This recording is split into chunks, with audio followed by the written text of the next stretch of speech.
my sister, my brother, God bless you. You're welcome in the Lovers of God International Ministry. And we are going to listen today a very wonderful, powerful sermon. Beloved brothers and sisters, today we will meditate on one of the greatest truths of Bible, the grace of God. Amen. So we will see the grace of God. What is the grace of God? And how we can receive this grace of God, and how we can lose this grace of God. So we will see what is the grace of God. Amen. So my brother, my sister, listen carefully and take your Bible if you can, and try to listen carefully, listen again and again, and also try to obey this word of God. God bless you. You are already blessed, my brother, my sister. So we will see the grace of God is unearned favor. We did not earn this favor of God. God himself chose to save us, because God, he created us, because he loves us.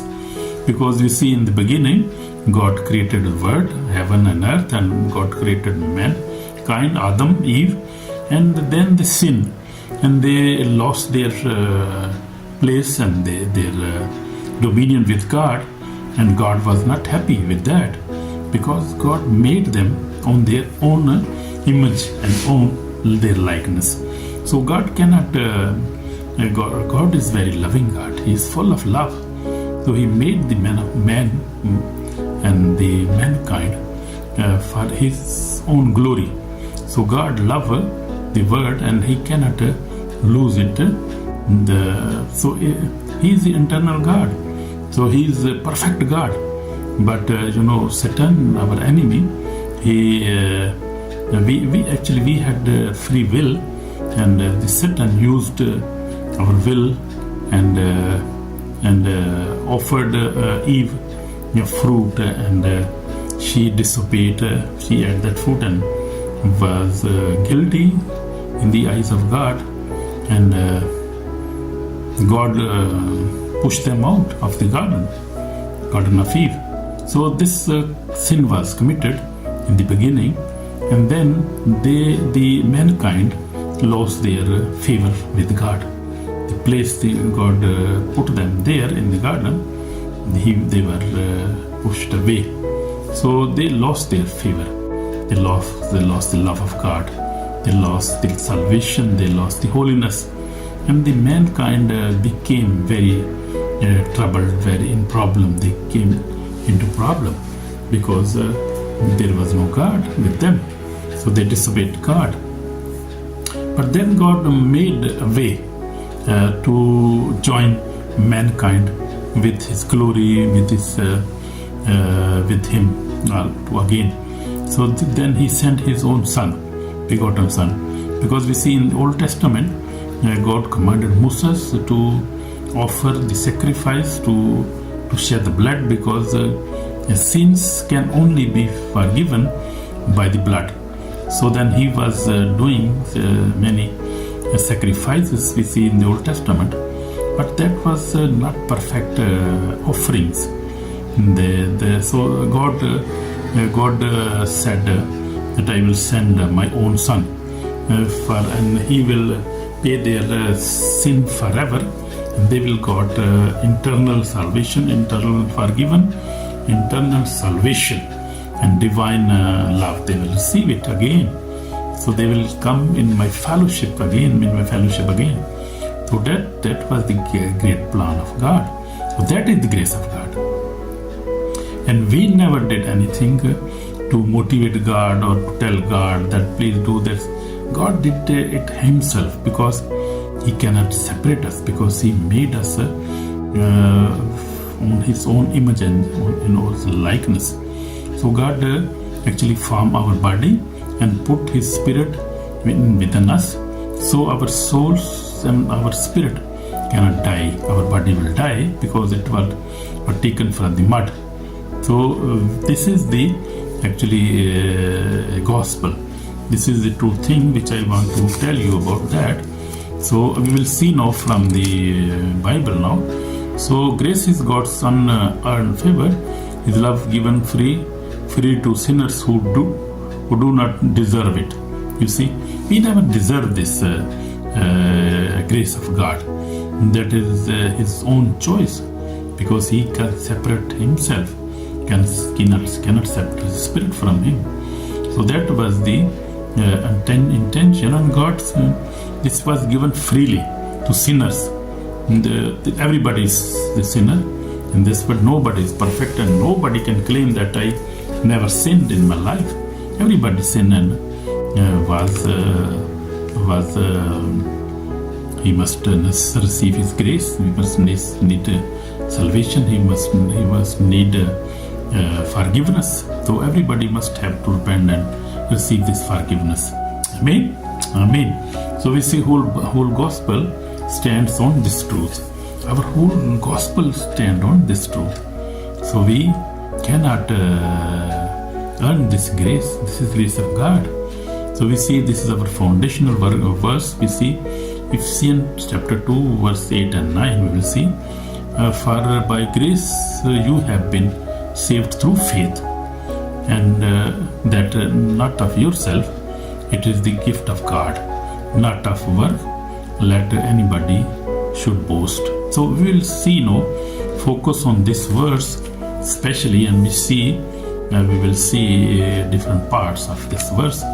So first of all, we will see, for the grace you have been saved through faith. So we believed in God Almighty and Jesus Christ, and we accepted that. We accept that we are sinners and we need forgiveness. We need salvation. We need Jesus Christ. We need His blood, who was sacrificed for us. So we believed that, and then we got faith, and we put our faith on Jesus Christ, on His sacrifice, on His resurrection, on His blood. So then, if we believe in these things, then we have faith on Jesus Christ, and then we will be saved by His grace. Then again, His grace. If we have faith, and then by His grace we are forgiven, and that not of yourself, not ourselves, but it is the gift of God. So it is the gift of God. We never earn this favor from God. This is the gift of God.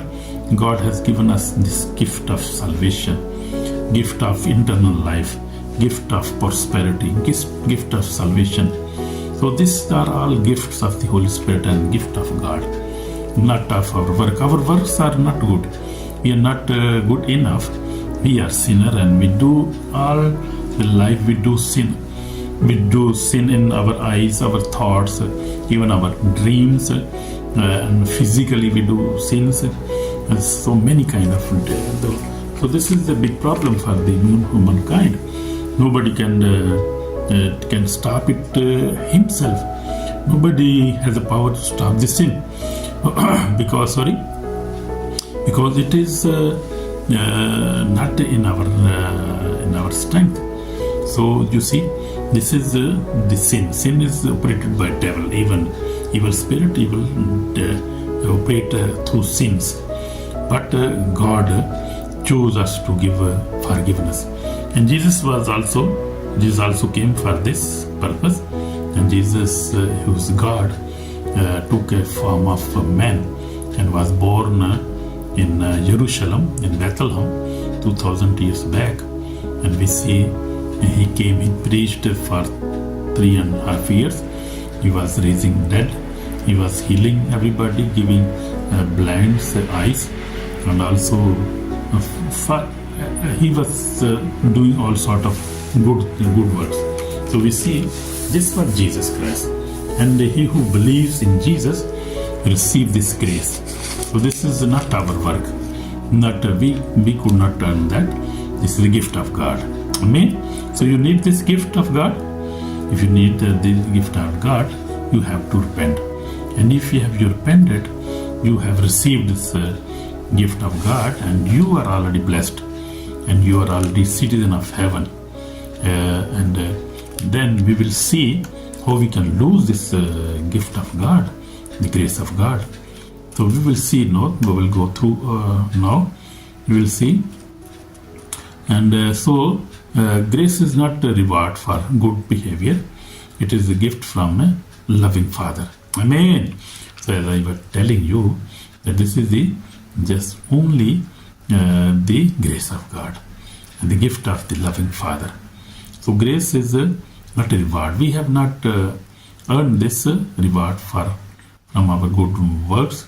If we say we are very kind, we love each other, and we have help people, we go to church, these works are even not good enough to receive the gift of grace and to give the salvation and to receive the salvation, to receive the forgiveness.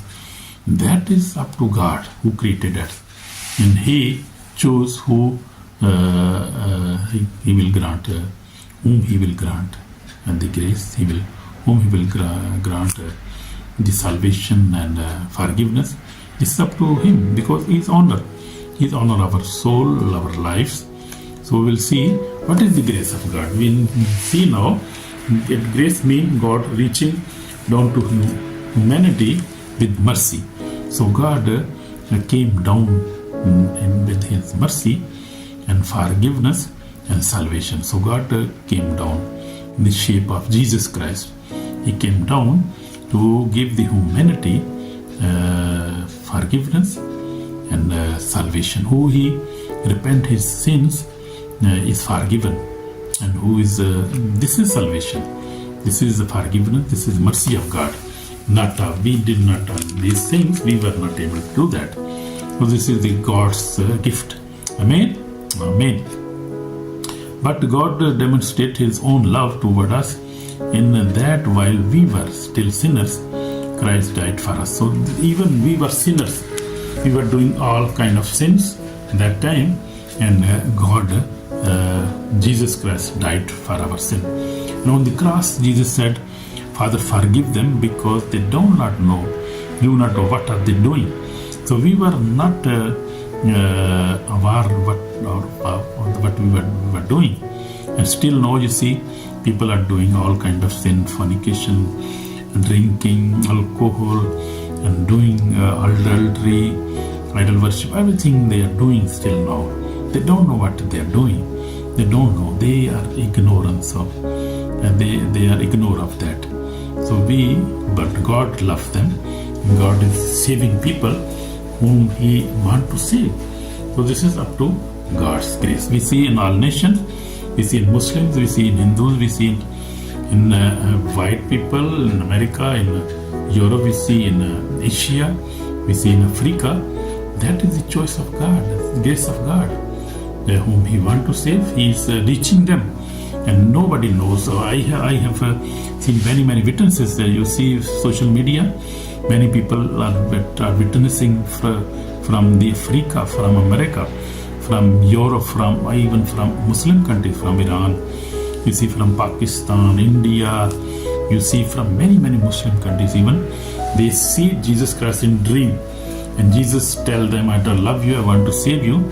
And then they see dreams, they see visions, and they see they even some people, not some but many people, even who are seeking for the truth, and they seek in the books, in Bible, they read all kind of books.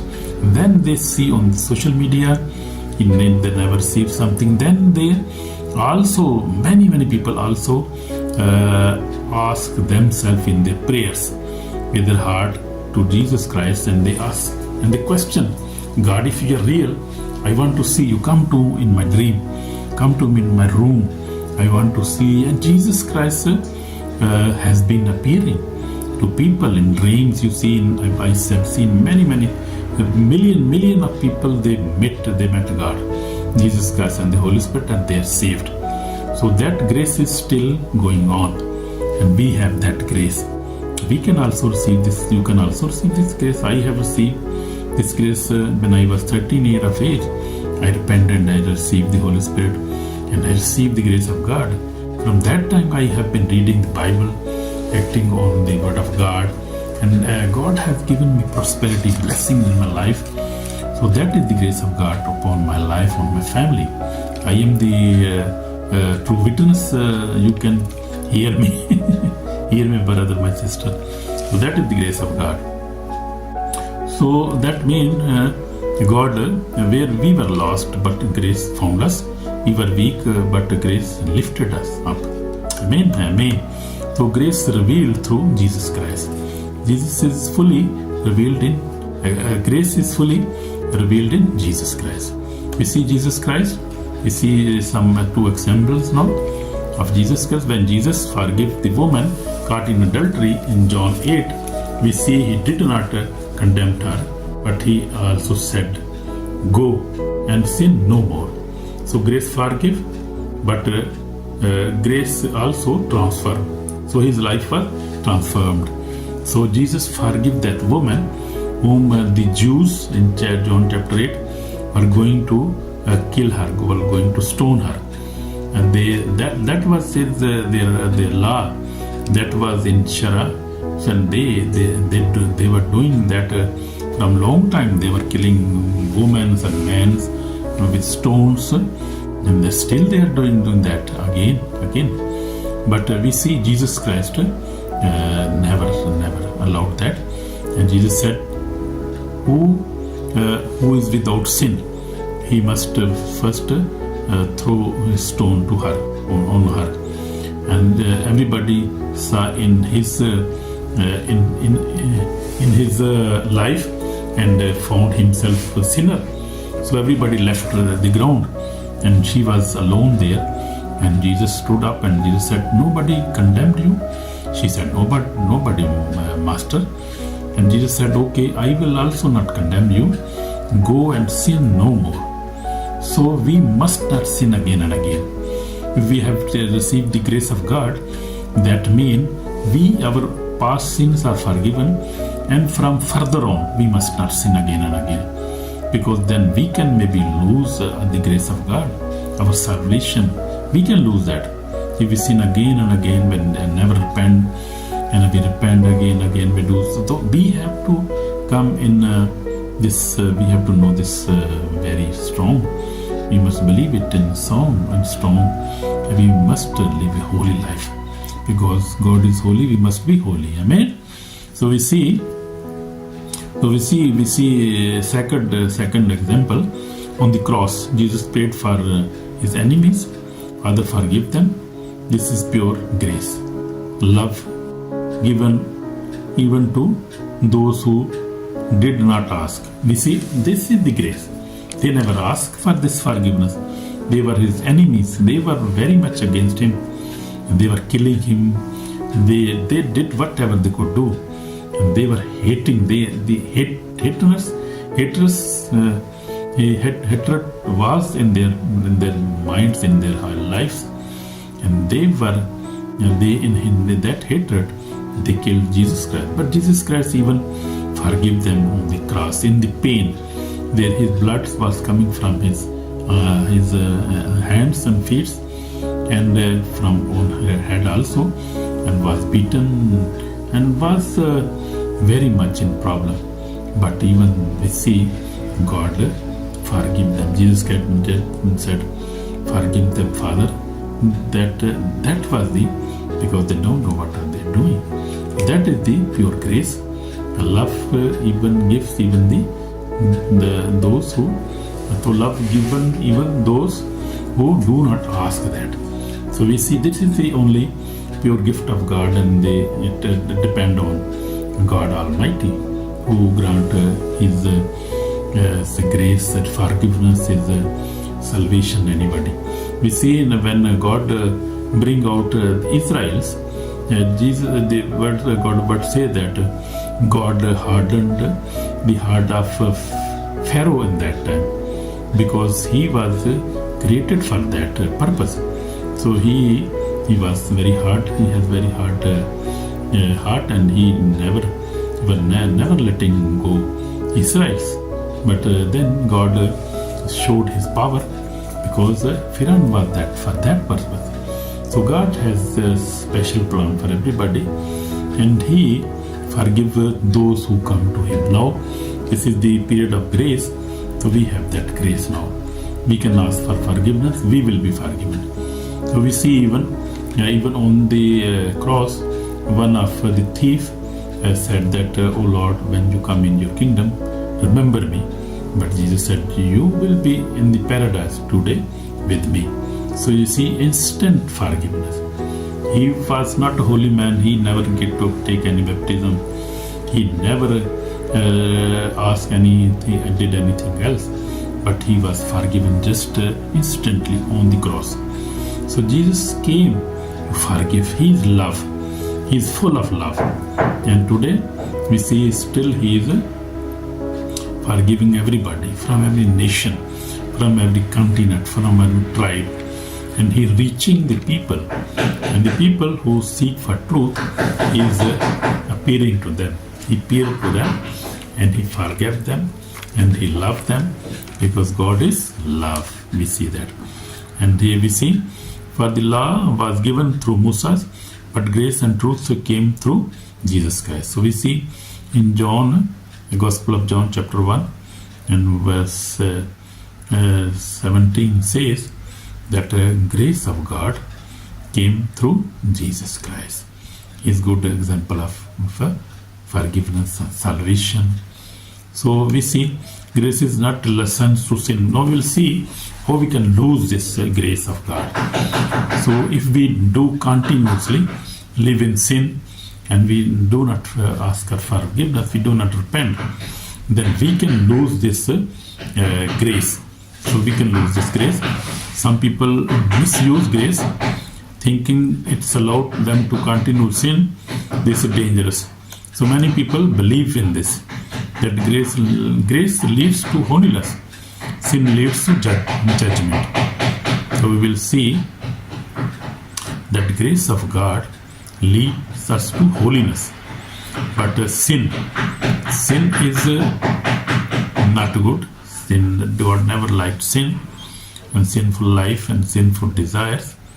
God hates sin, but He loves sinners. He loves sinners.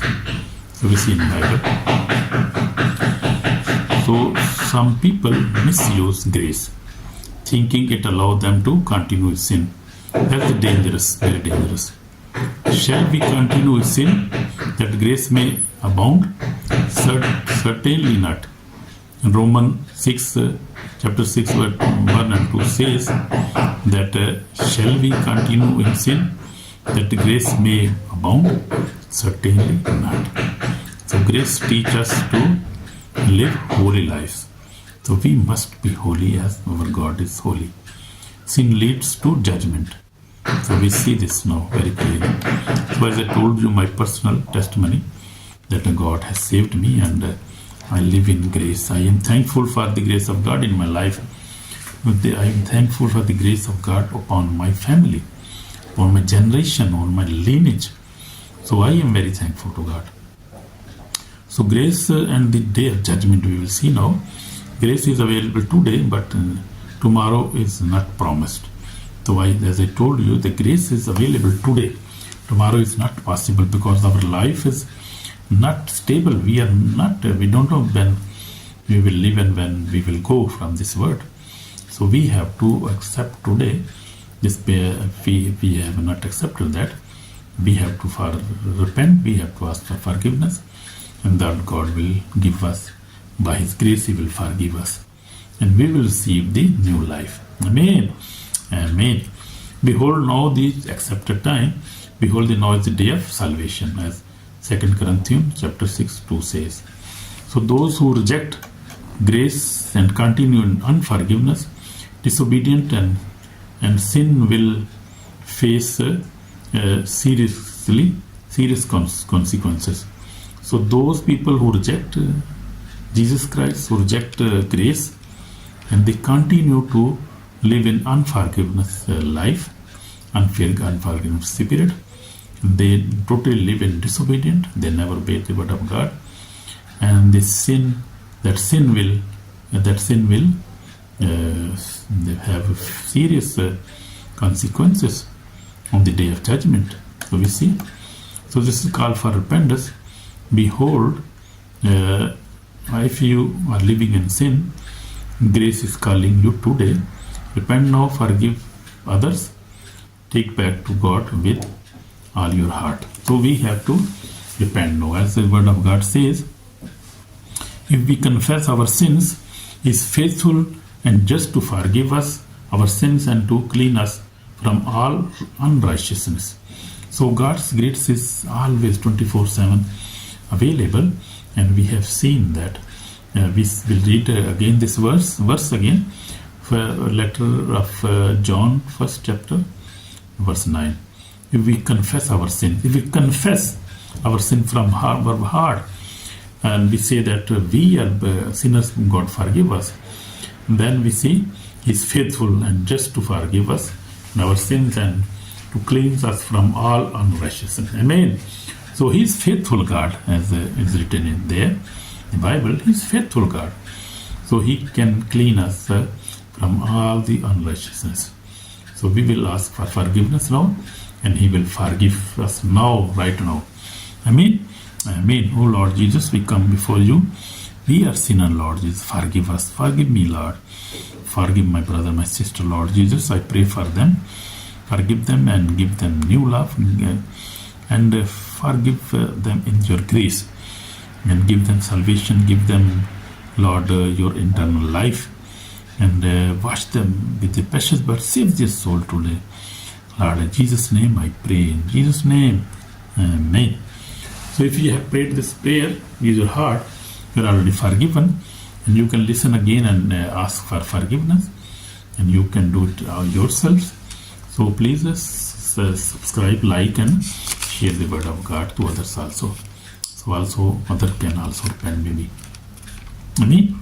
God bless you, and God's grace be with you, and may God's grace forgive you, give you salvation, give you happiness, give you peace. In Jesus' name I pray. Amen. Shalom.